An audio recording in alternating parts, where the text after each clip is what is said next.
Welcome friends, প্রত্যেককে স্বাগত আমাদের ইউটিউব চ্যানেলে।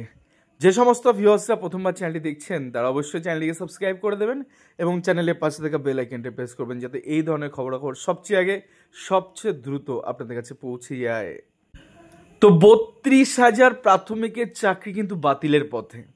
কেন বলছি এই কথা? কারণ সর্বশেষ যে অর্ডারটা, অর্থাৎ গত 7 তারিখের মামলার যে অর্ডার কপি আপলোড হয়েছে, সেখানে একটি ভয়ানক জিনিস বা তথ্য চাইছেন মহামান্য হাইকোর্ট। যেখানে ভাগের ভয় সেখানেই কিন্তু সন্ধ্যাটা হলো। আলটিমেটলি বঞ্চিতদের ভাতে ছাই ফেললো কিছু ইন সার্ভিস টিচারের অ্যাডভোকেটরা। কেন বলছি এই কথা? অনেকগুলো কারণ আছে। দেখুন, প্রথম কথা যে কেচ্ছা খামারি করে আদতে লাভ কারোরই হতো না। এইখানে দাঁড়িয়ে যে প্যানেলের উপর অভিযোগ উঠেছে সেই প্যানেলে অভিযোগটা কি? অভিযোগটা হচ্ছে রিজার্ভেশন অনুষ্ঠানটা মানা হয়নি, অভিযোগ 100% অনুষ্ঠান মানা হয়নি, অভিযোগ কম মেধাসম্পন্ন ছেলেমেয়ে চাকরি পেয়েছে। এটার উপর বেস করে প্রাথমিকের বেশ কিছু প্রার্থী তারা মামলা দায়ের করেছে এবং তারা দেখিয়ে দিয়েছে যে তাদের থেকে অনেকের ভালো নাম্বার রয়েছে কিন্তু তারা চাকরি পায়নি। এইটা তো ফ্যাক্ট। মামলাকারীরা কোর্টের কাছে দ্বারস্থ হয়েছেন চাকরি চাইতে, যে একটা চাকরি লাগবে আমাদের, না এই রকমভাবে নিয়োগ হচ্ছে, এরা এইভাবে পেয়েছে, আমাদেরকেও আর দেওয়া হোক, কারণ আমরাও সেম জায়গায় ফুটিংয়ে আছি। তো এই যে সাক্ষ্যবাবু গতদিন যা আলটিমেটলি আর্গুমেন্টটা করলেন ইন সার্ভিসের তরফে, তারা তো বঞ্চিতদের বাড়াবাতে ছাই দিয়েছে। কেন না 94 জন টেট ফেল করা প্রার্থী চাকরি পেয়েছে। আদতে 94 জন তো টেটে কোনো নথি নেই তাদের কাছে, তো টেট ফেল প্রার্থী চাকরি পেয়েছে। 269 জন নিয়োগে আবেদনে বসেইনি, তারা চাকরি পেয়ে গেছে। প্রাথমিকের ক্ষেত্রে বলছে 42,949 নিয়োগ এবং 16,500 নিয়োগের মাঝখানে চাকরি হচ্ছে, অথচ সেই রিক্রুটমেন্ট পাবলিক কোনো রিক্রুটমেন্ট নয়। সাক্ষ্যও তো বলেছেন যে 42,949 মধ্যে এরা পড়ছে না, তাহলে কিসের মধ্যে পড়ছে? 2020 সালে তাদের নিয়োগ হয়নি, যে আমি বলবো যে 2016 সালের মানে 2020 সালে 16,500 হয়েছে। তাহলে নিয়োগের পাশাপাশি আর একটা নিয়োগ চলেছে যেটা পশ্চিমবঙ্গের মানুষ জানতে পারেনি। এগুলো কারা করেছে? প্রাথমিক শিক্ষা পর্ষদ করেছে। একটা ফেক পর্ষদ, একটা ফেক স্ট্যাটুটরি সংস্থা, তাদের দ্বারা নিয়োগ হওয়া কোনো চাকরি বা এই ধরনের চাকরি ভ্যালিডই নয়। ব্যাপারটা তো তাই বোঝাতে চাইছেন, আমার তো অন্য কিছু মনে হচ্ছে না। যাই হোক, 42,949 মধ্যে তালিকায় না থেকে চাকরি করছে, এটাও তিনি বললেন। অতিরিক্ত সিটে নিয়োগ হয়েছে, একটার পরিবর্তে একাধিক প্যানেল হচ্ছে, এই যাবতীয় আর্গুমেন্টগুলো উঠে এসছে। রেজুলেশন করে 269 জনে 1 নম্বর বৃদ্ধি করা হচ্ছে। ভাবুন, একটা নিয়োগ প্রক্রিয়ায় টেটে হট করে 1 নম্বর বাড়িয়ে দিয়ে তাদেরকে চাকরি দেওয়া হলো, কোনো প্রসেসের মধ্যে তারা অংশগ্রহণ না করেই তারা চাকরি পেয়ে গেল। আলটিমেটলি এই অভিযোগগুলো কাদের বিরুদ্ধে? প্রাথমিক শিক্ষা পর্ষদ। তাহলে সেই স্ট্যাটুটারি বডির থেকে নিয়োগ করা যে কোনো নিয়োগ, সে কি আর ধোয়া তুলসী পাতা হবে? হবে না। তো আলটিমেটলি কি, এসএসসিতে যেমন ফেক প্রসেস, ফেক সংস্থা, দুর্নীতিবাজ একটা কমিশন, তাদের দ্বারা যে কাজগুলো হয়েছে তার জন্য তো স্ট্রাক ডাউন করা হয়েছে। এক্ষেত্রেও তো সেম প্রসেসই আসবে। 32,000 ক্ষেত্রে স্ট্রাক ডাউনের কথাই তো আলটিমেটলি সেই নিয়োগকারী সংস্থায় যদি এত এত অভিযোগে পরিপূর্ণ থাকে, তাহলে তার ফল 32,000 টিচার বা 42,949 সে কি আর কী করে, সে ফলটা ভালো হয় কী করে? হবে না ভালো ফল। এটাই তো মধ্যে কথা। এত কিছু ঘাটানোর জায়গায় ছিল না। এই আইনজীবী এইগুলো ঘাটিয়ে দিয়ে বিচারপতিদের মাথা খারাপ করে দিলেন এবং পাগল করে দেবে। এই সমস্ত ওয়ার্ডও বিচারপতিরা মুখ থেকে বলছেন যে এরা পাগল করে দেবে। মানে কতটা তিতিবিরক্ত হয়ে বিষয়টা, যেটা দরকার ছিল না, আননেসেসারি এগুলোকে বলা হচ্ছে। এই সামান্য ওই দুর্নীতিতে এবার যদি তরুণজ্যোতি দেওয়ারি মুখ খোলে বা ফিরদৌস শামীমবাবুরা মুখ খোলে, তখন দেখা যায় দুর্নীতি কাকে বলে। প্যানেলই হয়নি, প্যানেল বাতিল কি হবে? প্যানেল তৈরি হয়নি কোনোদিন, অ্যাজ পার রুলস কোনোদিন প্যানেলই হয়নি। আমি একটা টাকলা মাথার ছবি দেখে আপনাকে বললাম একটা প্যানেল, আপনি বিশ্বাস করবেন? করবেন না তো। তো বঞ্চিতদের এই যে এতদিন ধরে যে বুজরুকিগুলো দেওয়া হয়েছে, একটা প্যানেলের নামে একটা কিছু নামের তালিকা হটেভার কিছু একটা দেওয়া হচ্ছে, সেটাকে প্যানেল মানবে কেন? কোনো রুলস রেগুলেশন মেনে কি ওই প্যানেলটা তৈরি হয়েছে? হয়নি। কিছু নাম দিয়ে বলছে এটা প্যানেল। আরে প্যানেল 8-5 রুল কোথায়? রুল ওখানে ফলো হচ্ছে কোথায়? হয়নি। তাহলে এটা প্যানেল কেন বিশ্বাস করে বঞ্চিতরা? প্যানেলই হয়নি, তা বাতিলের প্রশ্ন আসে কী করে? উইদাউট প্যানেলে 32,000 আর এদিকে 10-12,000 এতদিন ধরে চাকরি করে গেছে। এটা আমি বলছি না, এক আইনজীবী বলবেন কোর্টে খুব তাড়াতাড়ি যে প্যানেলই তৈরি হয়নি, তা বাতিল করবেনটা কি? উইদাউট প্যানেলে যেমন 94 জনের কথা বলা হচ্ছে, উইদাউট প্যানেলে যেমন 269 কথা বলা হচ্ছে, উইদাউট প্যানেলে 42,949 জনের কথাও বলা হবে। কোনো প্যানেল হয়নি, চাকরি করছে। রুল মোতাবেক তো প্যানেল তৈরি হবে, ইচ্ছা খুশি তো প্যানেল করতে পারবে না, তাই নয় কি? বিষয়টা তো তাই, প্যানেলই হয়নি। অর্থাৎ বাতিল করার প্রশ্ন আসছে কোথায়?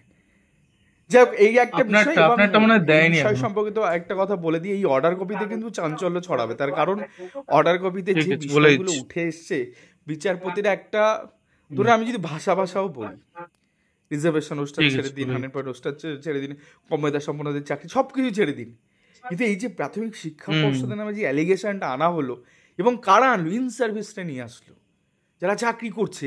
এই সংস্থা, এই বোর্ড এ কারাপ্টেড, এ দুর্নীতিবাজ, দুর্নীতিপরায়ণ, তাদের এই প্রোডাক্ট আমি আমি আমি সৎ, এটা হতে পারে কোনো দিন? সে বিষয়টা তো সাক্ষ্য প্রমাণ করে চালেন। ওরা বলছে রাতে সুন্দর করে ঘুমাবেন, শান্তিতে ঘুমাবেন। আরে সেই সংস্থাকে সেই কালিমালিপ্ত করে দেওয়া হলো, মানে তাকে ব্যাকলিস্টেড করে দেওয়া হলো, ব্ল্যাক লিস্টেড করে দেওয়া হলো, আবার তারই প্রোডাক্ট হিসাবে আমি সৎ। মানে এটা কেমন হয়? গঙ্গা জলে দাঁড়িয়ে গঙ্গা পুজো সম্ভব নয় বস। যাক, সেটা আমি আলাদা করে বলছি। এই এনারা যখন বলুক কুমারজি তেওয়ারি ব্রিলিয়েন্ট স্টাডি করেছেন, তো যদি তেওয়ারিবাবু দাদা যখন বলবেন না, তখন দেখতে পাবেন যে কারাপশন কাকে বলে, ছত্রে ছত্রে দেখিয়ে দেবে কারাপশন কোথায় কোথায় কী আছে। প্যানেল তো প্যানেল, তার থেকে বড় জিনিস আসবে। যাই হোক, অর্ডার কপিতে সরাসরি আপনাদের নিয়ে যাবো। তো অর্ডার কপিতে দেখতেই পাচ্ছেন এতগুলো ম্যাট, পরবর্তী ক্ষেত্রে বেশ কিছু কানেক্টেড অ্যাপ্লিকেশন হচ্ছে, প্রায় 101টা কানেক্টেড অ্যাপ্লিকেশন হয়েছে। আর যোগ্যরা জায়গা ছাড়বে কেন বস? 8 বছর এইভাবে মাইনে তুলে একদম মানে সেই দাঁড় কাক, ময়ূরের পেখম ধরে তারা বিভিন্ন স্কুলে গেছে, 10 পেয়ে চাকরি করছে। বাবুর মালদায় 10 পেয়ে মালদায় চাকরি করছে। যাই হোক, বিকাশ ভট্টাচার্য দেখুন দাঁড়িয়ে গেছেন এখানে, Dibyendu Chatterjee can 3, can 4, can 20, can 25, যেগুলো নাম বললাম এগুলো কাদের ক্যান বুঝে নেবে, ক্যান 98 বুঝে নেবেন এগুলো কাদের ক্যান, দাঁড়িয়ে গেছে এদের হয়ে। ক্যান 48, ক্যান 49 কাদের ক্যান, যার হয়ে বিকাশ ভট্টাচার্য দাঁড়িয়ে গেছেন, শুনবেন এগুলো পরবর্তী ক্ষেত্রে। যাই হোক, সিনিয়র অ্যাডভোকেট তো আছেই, জুনিয়র অ্যাডভোকেটও অনেক কিছু ধামাল মাচাবেন এই মামলায়, কারণ দাদা যেমনভাবে বেস্ট রুট রেডি করেছে, মুখিয়ে আছে এতগুলো দিন, মুখে কুলু পেটেছে। যদিও তরুণজিৎ স্যার গতদিন বলতে চাইছিলেন, বাট বিকাশ পাশ থেকে বসিয়ে দিয়েছিলেন। দেখুন অর্ডারটা দেখায় আপাতত। মিস্টার সেন, সাক্ষ্য সেনের কথা বলা হচ্ছে, লার্নের senior advocate appearing for the appellant in MAT 1874-2023 has concluded his argument, অর্থাৎ তার হিয়ারিং পার্ট চুকে গেছে। In course of his submission he has referred to a resolution of the board dated 30 November 2017, অর্থাৎ একটা রেজুলেশনের কথা বলেছে, সেই রেজুলেশন যেখানে 1 নাম্বার বাড়ানো হয়েছে 269 জনের জন্য। একটা রেজুলেশন করে আমি বাড়িয়ে দিলাম 269 জনের। কি গল্প, কি মজা, হ্যাঁ? তো যাই হোক, let a copy of the set resolution be placed on the next date of hearing, অর্থাৎ পরবর্তী দিন যেদিন হিয়ারিং হবে, অর্থাৎ 11 আগস্ট, সেদিনকে এই রেজুলেশন কপিটা সাক্ষ্যবাবুকে দেওয়ার কথা বলা হয়েছে মহামান্য ডিভিশন বেঞ্চকে। এবার ভাবুন কোন জায়গাটায় আজ চলে গেল। মানে সেই সংস্থা, যে সংস্থা 1 নম্বর কাউকে বাড়িয়ে দিচ্ছে, টেটের নথি নেতাদেরকে চাকরি দিয়ে দিচ্ছে, সেই সংস্থার দ্বারা তাদের প্রোডাক্ট, আবারও বলছি, সেই প্রোডাক্ট কী করে কালিমালিপ্তহীনভাবে থাকে, কী করে দেখাবেন মশাই? প্যানেল তো হয়নি কোনো দিন তৈরি, 8-5 মোতাবেক প্যানেলই তৈরি হয়নি। অ্যাডিশনাল প্যানেলের গল্প ছেড়ে দিন, 2208 11টা প্যানেল, পরবর্তী ক্ষেত্রে যা হচ্ছে সব ভুলভাল ধরে। অর্থাৎ যে প্যানেল অ্যাজ পার রুলস কি প্যানেল হয়েছে? আমি আবারও বলছি, ক খ দিয়ে আপনাকে যদি দেখিয়ে দিই এটা প্যানেল, আপনি বিশ্বাস করবেন না তো? তাহলে 8-5 হীনভাবে, 8-5 রুল মেনটেন না করে যেটা আপনাকে দেখাচ্ছে সেটা আপনি প্যানেল হিসেবে কেন ধরবেন না তো? এই জিনিসগুলো খুঁচিয়ে তুলছেন এই ভদ্রলোক। ইন সার্ভিসের তরফ থেকে এগুলো খুঁচিয়ে তোলা হলো।